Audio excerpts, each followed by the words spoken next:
আসসালামু আলাইকুম। আমার পরিবারে আপনাদের আরো একবার স্বাগত জানাচ্ছি। আশা করছি সবাই ভালো আছেন। আলহামদুলিল্লাহ, আমরাও ভালো আছি। আজকে সকালবেলা গলা রুটি তৈরি করছি। তৈরি করা শুরু হয়েছে আর এখান থেকে ছিঁড়ে আমার মেয়েকে দিয়েছি ছোট, আরো ছোট টুকরো করে। তো মেয়ে মুখে কিন্তু ঠিকই নিচ্ছে, তবে কিছুক্ষণ চিবানোর পরে ওটা আর গিলছে না, ফেলে দিচ্ছে, তারপরে আবার মুখে নিচ্ছে। তো যাই হোক, যে কোনো একটা কিছুতে ব্যস্ত থাক, আমি আমার কাজগুলো করে নিই। ও যত বেশি ব্যস্ত থাকবে আমার কাজ করতে তত বেশি সুবিধা হবে। এই জন্য আমি আর বিরক্ত করলাম না। তো আমি গোলা রুটি তৈরি করে নিচ্ছি। গরম গরম খেতে কিন্তু বেশ ভালো লাগে গোলা রুটি। আর গোলা রুটি খেতে যে কোনো ভর্তা দিয়ে বেশি ভালো লাগে। তবে ভর্তা আমি তৈরি করছি না। ভর্তা তৈরি করছি না কারণ গত দিনের ২ রকমের তরকারি রয়েছে। তো ভর্তা যদি তৈরি করি তাহলে দেখা যাবে যে ভর্তা শেষ হবে, তবে এই তরকারি আর শেষ হবে না। তো অপচয় তো করা যাবে না। যার কারণে আমি এই তরকারি দিয়ে খেয়ে নেব। এটা হলো মাছের তরকারি আর ওইটা হচ্ছে বাঁধাকপির ঘন্ট। তো সকালে গলা রুটি খেলে দুপুরে তো রান্না বান্না করতে হবে। তো দুপুরে রান্নার জন্য আমি মশলা তৈরি করে মানে মশলা সবকিছু ব্লেন্ডার জারে দিয়ে রেখেছি আর আলু কেটে ধুয়ে রেখেছি।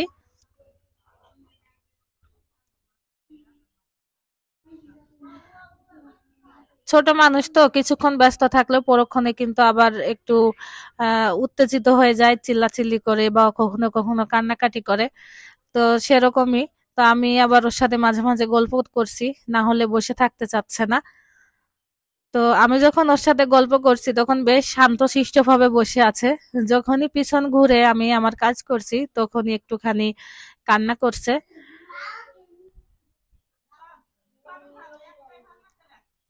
দেখুন গলা রুটিগুলো বেশ ভালো হচ্ছে আর খেতে তো ভালো লাগবে ইনশাল্লাহ। তো সবগুলো গোলা রুটি তৈরি করা হয়ে গিয়েছে। এটা গরম গরম খেতে ভালো লাগলেও ঠান্ডা হয়ে গিয়েছে নিচের গুলো। তো কি আর করা যাবে, এখন খাবার খেয়ে নেব। তো দুপুরের জন্য তো মশলা মানে মোটামুটি তৈরি হয়েছে। তো রান্না হবে কি সেটা তো বলা হয়নি। আজকে আমাদের খামারে ২টা পাখি ধরেছি, কোয়েল পাখি। এই পাখি জবাই করে রান্না হবে। মেয়ের নাম করে আমাদেরও খাওয়া হবে, মেয়েরও খাওয়া হবে। তো এখন বেছে নেওয়ার পালা। তবে হাঁস বা মুরগির পশম ছিলে ফেললে এই মানে চামড়াতে দেখা যায় ছোট ছোট অনেক নোংরা থাকে। যেটাকে মানে পশম ছোট থাকলে যেরকম হয়, তবে পাখির গায়ে সেরকম থাকে না। যার কারণে পরিষ্কার করে নেওয়াটা খুব বেশি ঝামেলা হয় না। এই জন্য আমি চামড়া নিয়ে তারপরে পরিষ্কার পরিচ্ছন্ন করে নেব।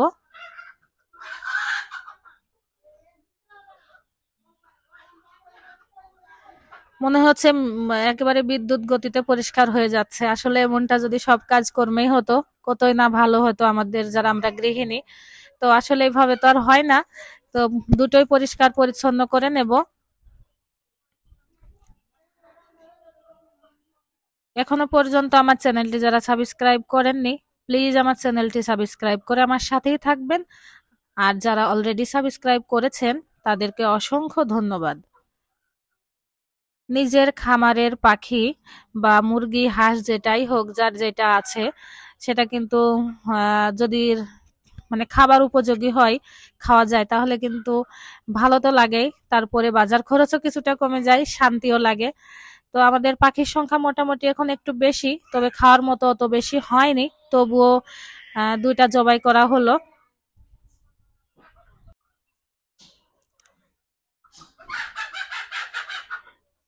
একটা পাখি মোটামুটি পরিষ্কার হয়ে গিয়েছে।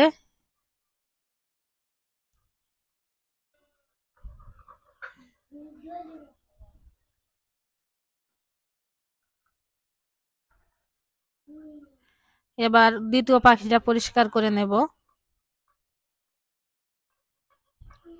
দুটো পাখি পরিষ্কার করা হয়েছে আর পাখিটাতে কিন্তু অনেক চর্বি হয়েছে, আমি কাটার সময় বুঝতে পেরেছি। আর দেখুন, আপনারা দেখলেও বুঝবেন।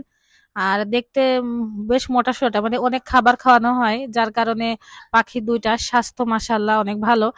তবে একেবারে লোমের মতো যে পশমগুলো থাকে ওইগুলো যদি থেকে থাকে তাহলে তো হাত দিয়ে উঠানো যায় না, এটা আগুনে দিলে সুন্দরভাবে পুড়ে যায়। এ কারণে আমি এই যে পেট কেটে নাড়ি ভুড়ি এখন বের করব, অপারেশন করব আর কি। অপারেশন করে নাড়ি ভুড়ি বের করে নিয়ে তারপরে ওদের একটু আগুনে পুড়িয়ে নেব, তাহলে আর কোনো পশম থাকবে না।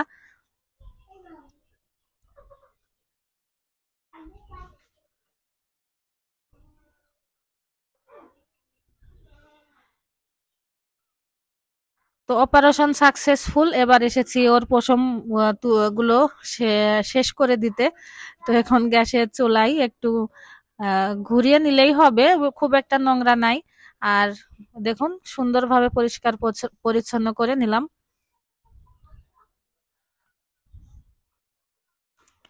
এখন এটা পিস পিস করে কেটে নেওয়ার পালা।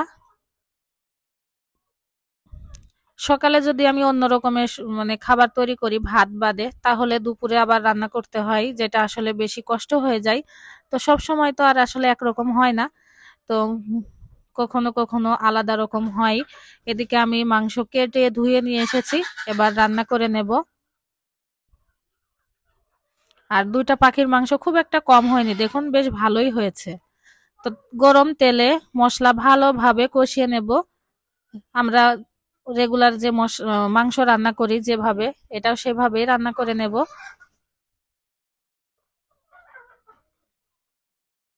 মশলা একটুখানি ভেজে নিয়ে এর মধ্যে দিয়ে দিচ্ছি পরিমাণ মতো লবণ। আর মশলার মধ্যে আমি সব হলুদ যা যা লাগে, হলুদ, মরিচ, জিরা সবকিছু দিয়ে নিয়েছি। এবার দিয়ে দিচ্ছি মাংস। মাংস একটুখানি নাড়াচাড়া করে দিয়ে দেব আলু, কারণ আলু আমি খুব ছোট করে কেটেছি যেন একসাথে দিলেই সিদ্ধ হয়ে যায় তাড়াতাড়ি। আর পাখির মাংস বেশ নরম হয়। আহ, যারা খেয়েছেন তারা আপনারা তো জানেন, আমার থেকে বেশি জানেন। তো এটা হচ্ছে বেশ নরম হয়, বেশিক্ষণ লাগে না রান্না করতে, এজন্য আলু দিয়ে দিলাম।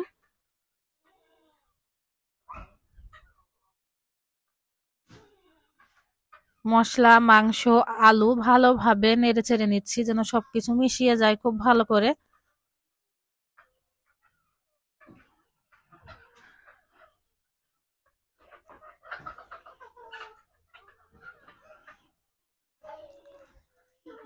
আমি রান্না করছি আর আমার মেয়ে এখানে আবারও বসিয়ে দিয়েছি, ও আবারও খেলা শুরু করেছে। এবার আর কান্না করছে না, এবার বেশ সে আনন্দিত। তো এখন বেলা হয়েছে, আর আজ কয়েকদিন ধরে শীতের প্রকোপ অনেকটাই কম, মনে হচ্ছে গরম চলেই আসলো এবার। তো মাংস কষানো হয়ে গিয়েছে, মাংস কষিয়ে নিয়ে এবার দিয়ে দেব পরিমাণ মতো ঝোলের পানি।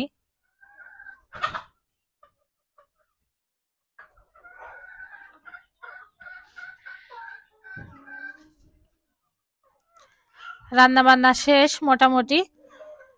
এবার এই চুলার উপরে আমি আমার মেয়ের গোসল করাবো, যার কারণে একটু পানি গরম দেব।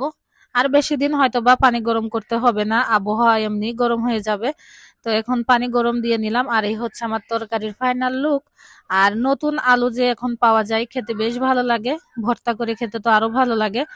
তো আলু ভর্তা দিয়েছি, এজন্য আসলাম যে আমার ছোট্ট এই বাগান থেকে যে লাল মরিচ ধরে আছে সেই মরিচগুলো তুলে নিয়ে আসি। আর দেখুন সবুজ পাতার ফাঁকে যে লাল মরিচগুলো দেখতে কি অপূর্ব লাগছে, আমার তো বেশ ভালো লাগে। আপনাদের কেমন লাগে চাইলে আপনারা কমেন্টে জানাতে পারেন।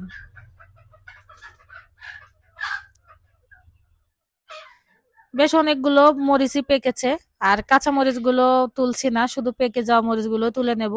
ওগুলো যখন পেকে যাবে তখন আবার তুলবো, বা প্রয়োজন যখন হবে তখন তুলে নেব।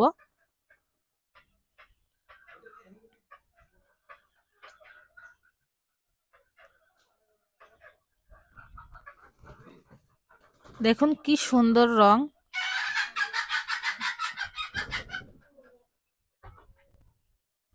আর এই গাছের মরিচগুলো একটু চিকন লম্বা লম্বা, এই মরিচে কিন্তু ভীষণ ঝাল।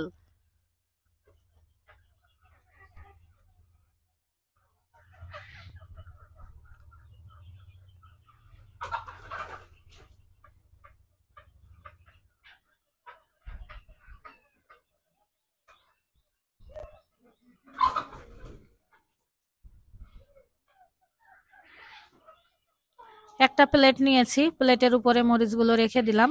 এই গাছ থেকে আরেকটা তুললেই হয়ে যাবে। নিচের দিকে একটা ছোট্ট মরিচ। এবার পাশের গাছে দেখবো মরিচ আছে কিনা, পাকা মরিচ আছে কিনা। কাঁচা মরিচ তো আছে, দেখি এবার কয়টা পাওয়া যায় ওই গাছ থেকে।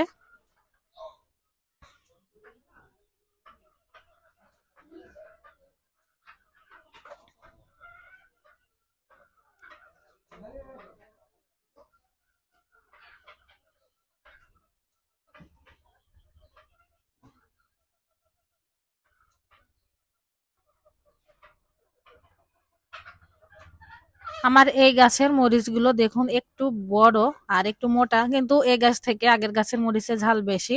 তবে যাই হোক, ভালোই লাগলো, তুলে নিলাম। আর এবার আলু ভর্তা মেখে নেওয়ার পালা।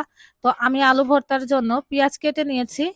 অর্ধেক পেঁয়াজ ভেজে নেব মরিচের সাথে, আর অর্ধেক পেঁয়াজ কাঁচা থাকবে সে অবস্থাতেই ভর্তা মেখে নেব। আপনারা এভাবে ভর্তা, মানে আলু ভর্তা বিশেষ করে মাখিয়ে দেখবেন, আশা করছি আপনাদের খুব ভালো লাগবে।